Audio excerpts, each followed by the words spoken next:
G'day, g'day, back again. Well, here we are, and to quote Doc M, I have been busy. Sketch is not with us anymore. Well, he is with us, but he's just not here. Okay. Looks like I've got a wispy thing up there. I've been doing a bit of Thorncraft stuff in here and releasing a bit of stuff into the atmosphere. And we have a look at this. 5. You can see I'm wearing my nifty Thorncraft goggles. For those goggles of revealing.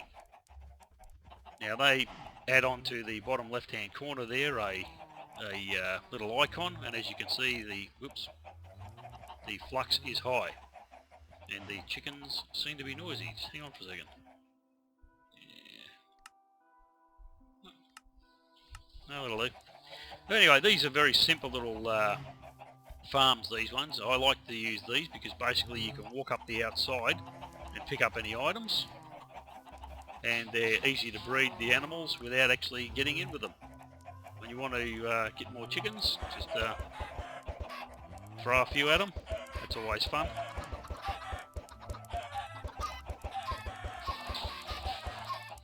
I've got plenty of eggs, and the cows you can just breed them by walking along there, and same with the chickens. Just want to have a quick look up here. I think I've got one of those evil wispy things up here. Nope. Okay. Maybe I haven't been as bad as I thought I had. Okay, I have been doing a heck of a lot of work inside here. As we can have a look in here, I've moved this out. I've got these nifty little devices around the cauldron. These are called alembics, and basically when you use Thorncraft magic and you put stuff in here to get aspects into your crafting table or crafting altar, anything that's left over goes into the outside atmosphere.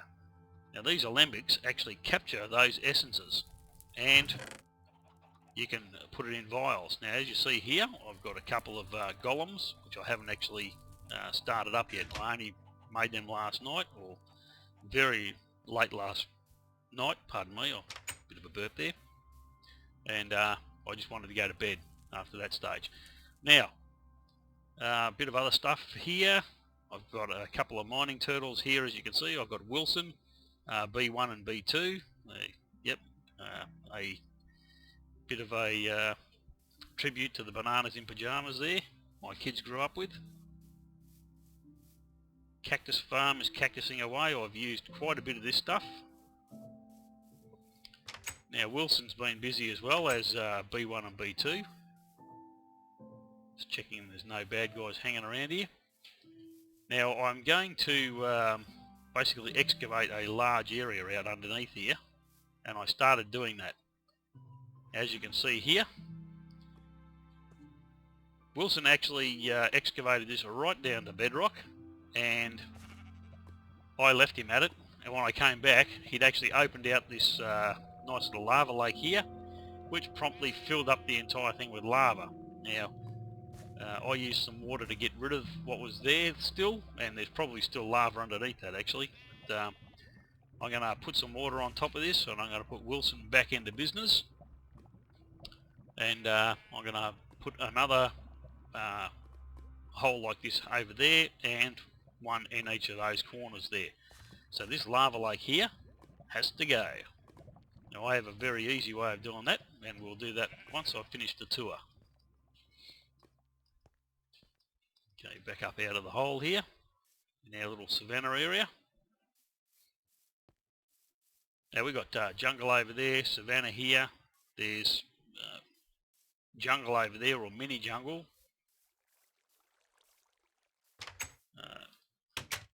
One of the things I have been doing, I travelled a hell of a long distance trying to find some silverwood trees. Now I eventually found 2, and I got some great wood trees, and out of the 3 great wood trees and 2 silverwood trees that I found, and it took me like a week of Minecraft travelling to do that, I got 3 saplings, 1 great wood and 2 silverwood. So what do I do with those? Probably in one of my bags. No idea what I did with them. Probably in the Thorncraft research area, maybe. No, oh, they're around somewhere. It's raining outside, so I hope that's not bothering you too much. Now, when we put the machinery in over here, we had a couple of Stirling engines, which were basically crap. They produced like 1 megajoule each, and while it was good for a startup, very easy, they use a heck of a lot of coking coal, which is not really that easy to produce. I've got a hell of a lot of creosote I've got to do something with. But not a very useful thing to continue on with, I should say. Project table, we've been making some plans up. I found some more indigo flowers while I was travelling around, so there's some more plans there. And here we have our extractor and compressor. And over here, I'm going to put some recyclers. Maybe. I'm not sure about that one. There's cables underneath here, and everything goes down to underneath where I have now got, wait for it,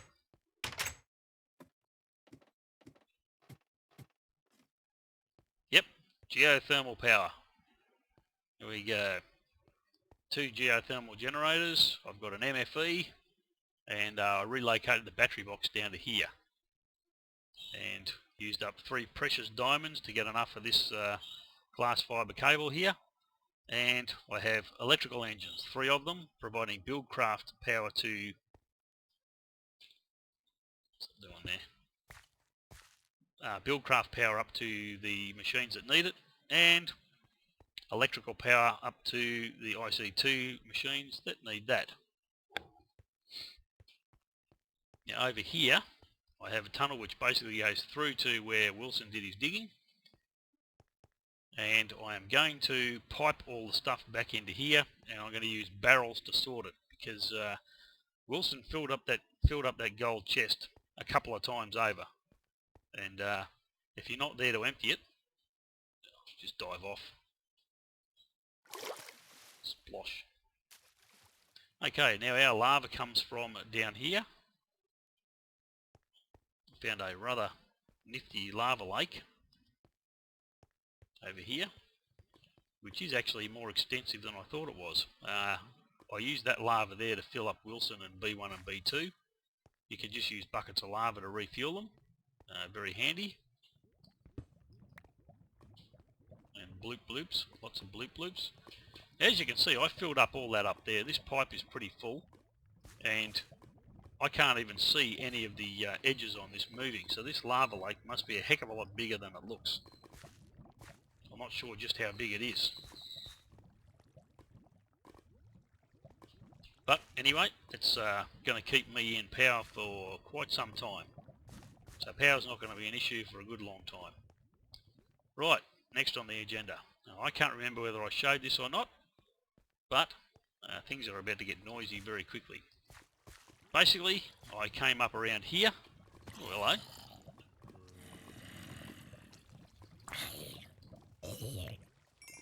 I haven't actually lit up there very much at all. Okay, inside there is a zombie spawner. That is correct. Where are we? Up here. Yes, you can hear them. All very noisy. Give me your brains. Oops. Let's use the correct tool for the right job there, Frank. Okay, as we can see, we've got zombie spawner in there, and that just pushes them into a water stream. Moves them up about 23 blocks and drops them. So they get damaged enough for me to pretty much one-hit kill them. Baked potato. Nom, nom, nom, nom, nom. Actually, I love baked potatoes in real life too. And that's what this contraption here is. Basically, they just drop from the ceiling, and you just hit them with whatever you like, the baked potato of death, and take them out that way.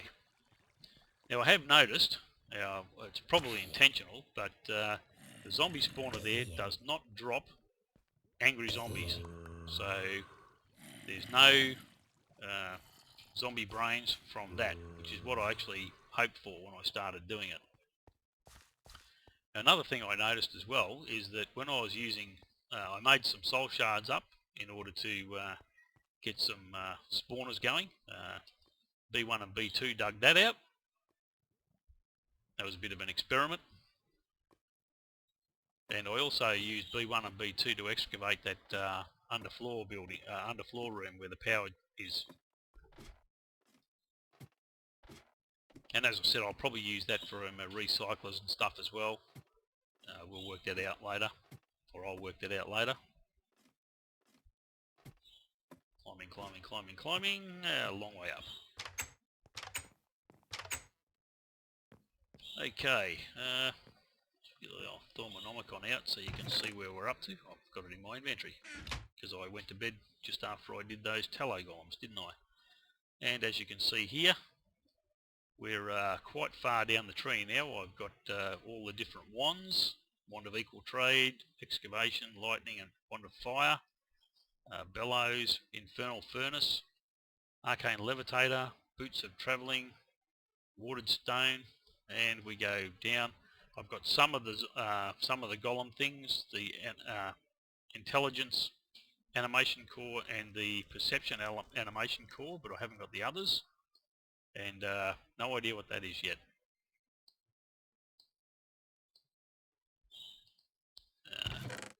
Portable hole is not quite finished yet. I need ender pearls to finish that off. Yeah, which is a bit of a pain in the bum at the moment. Okie dokie, well, I'll just sleep through the night here. Oh, yeah, Sketcher did this. I never even noticed it when I was here. He chucked a dispenser up there. How's that? Oops, Omicron. It's your little cocoa bean farm. Get you a few little cocoa beans. Nice.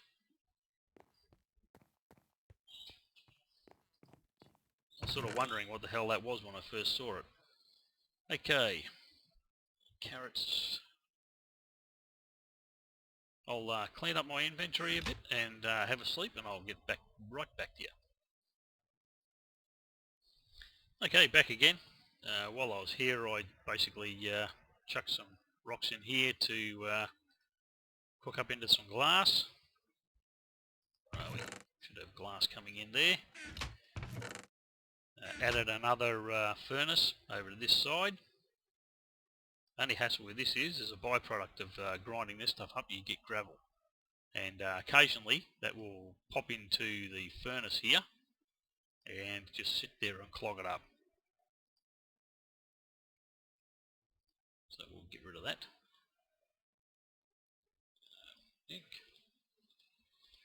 Now I've got these nifty barrels up here. Love these things. And I've got one absolutely chockers with stone now, or cobblestone, and another one just about there. So that's one of the reasons I'm looking to kick off a couple of recyclers so that I can deal with the cobblestone problem. You only need so much of the stuff, really. Anyway, these here are soul shards. Now you get these by making corrupted essence and baking a diamond in a soul forge with the corrupted essence. Now, I only used the soul forge the once. There it is there.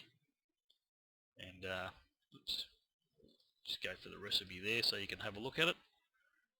Soul forge, here he is.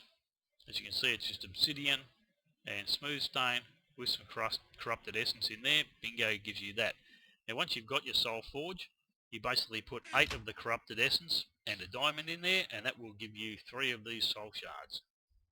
Now when you have one of these soul shards in your inventory and you kill a mob, it basically puts some sort of soul essence into the soul shard, so it slowly builds up over time. And as you can see, I've been knocking these guys on the head a bit.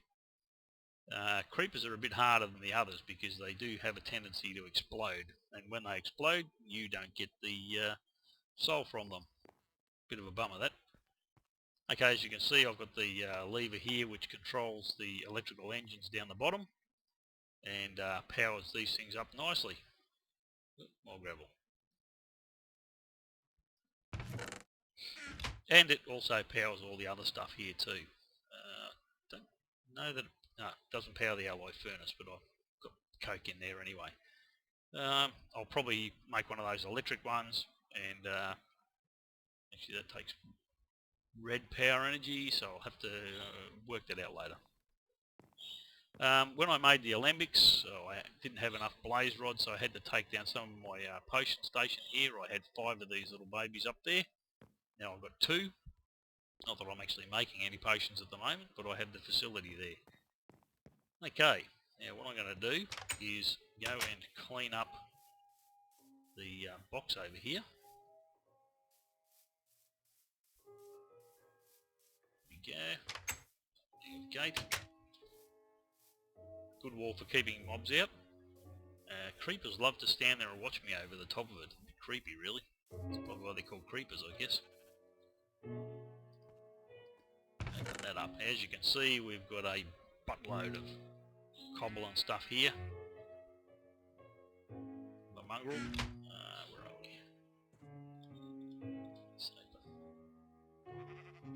It only has... Oh, that's full. Get one lot in there.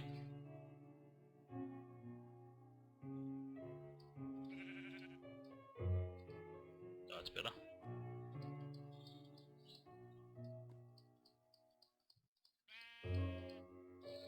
I also found a few villages in my travels and got some of these knowledge fragments, which are also very nice. Coal out of there, I want that.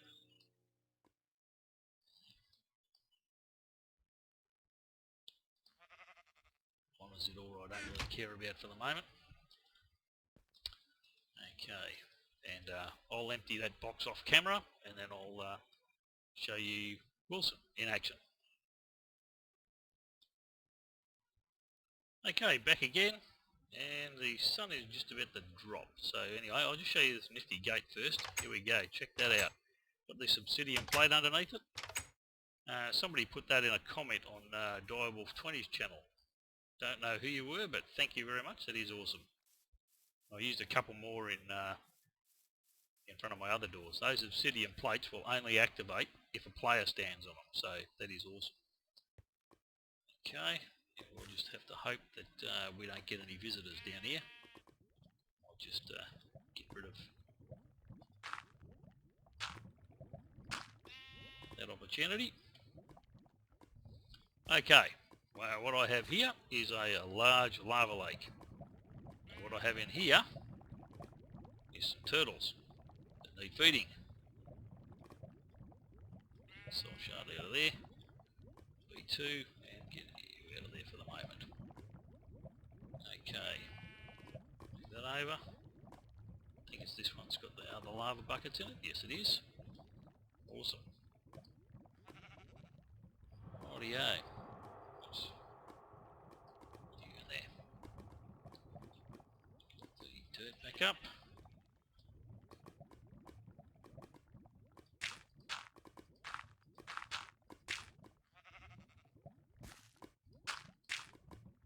Right. So we'll get our 3 little friends here. Just wave it. Awesome. Can't remember who those ones are. Turtles. Rightio. Now what we can do with these is simply, because this is only 1 deep, well, for the most part, and we'll just refill it, all these spots as we go. Now, I right click on this dude, I put all these lava cans in here, like so, and I go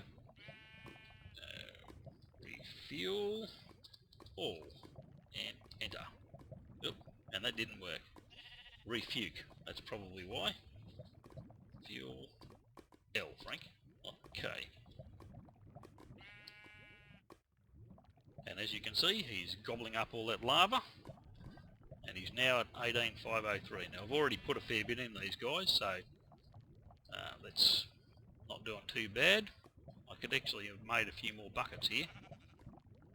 Anyway, I'll get rid of this lava lake and feed my hungry turtles, and I'll be right back.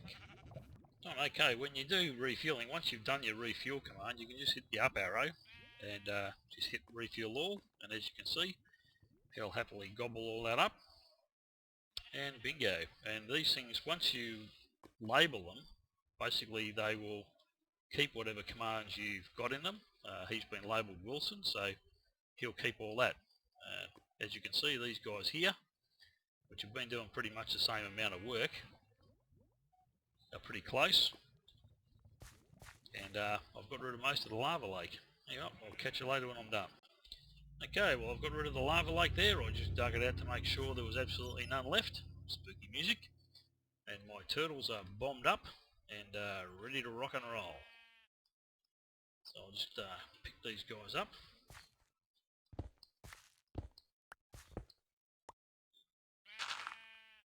Okay, and we'll go and sort Wilson out. Now, this area here will stay here like this for a while. I'll have to re-excavate this thing, and I'll probably put a couple buckets of water around just to make sure it, if there is any more lava, it gets turned into obsidian. Now, only Wilson is the only one that I've got that's got a diamond pick. He's the only one that can actually mine the obsidian. Where are we? Wilson. Yes, and I screwed that up. Okay. Wilson, go that way. Okay, now he will still need that chest next to him.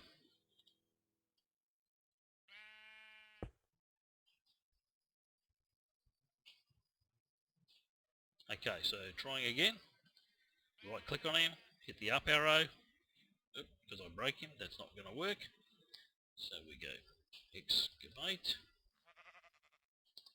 16 and enter. And now he's going on the right way. As you can see, now he will tunnel out all of this stuff. And once he's down a couple of layers, I will, so we've got a hole over there to fix that. I'll put the buckets of water in to fix that up later. Now he will bring everything that he mines up back up to this gold chest and dump it in there, which is awesome. Problem is, when you dig a hole like that big, he will use the entire thing up. Hello creeper, what are you doing out there? Let's make sure we've got our creeper thing on the hotbar. And this thing's got Vorpal on it, so we might even get ahead sometime. No.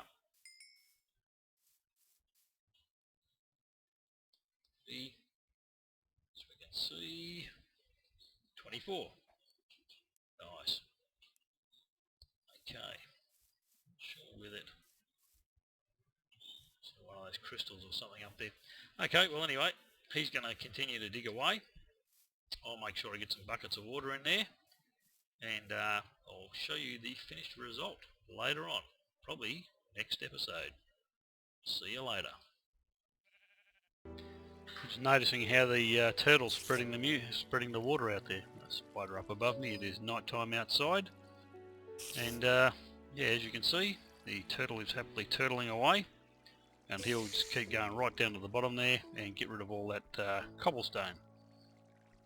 And the water should get rid of any of the lava that may still be there. You can see he's spreading it out nicely. He must count like as a block when he's moving underneath it. Awesome. Okay. I love turtles more and more the more I play with them. Catch you later.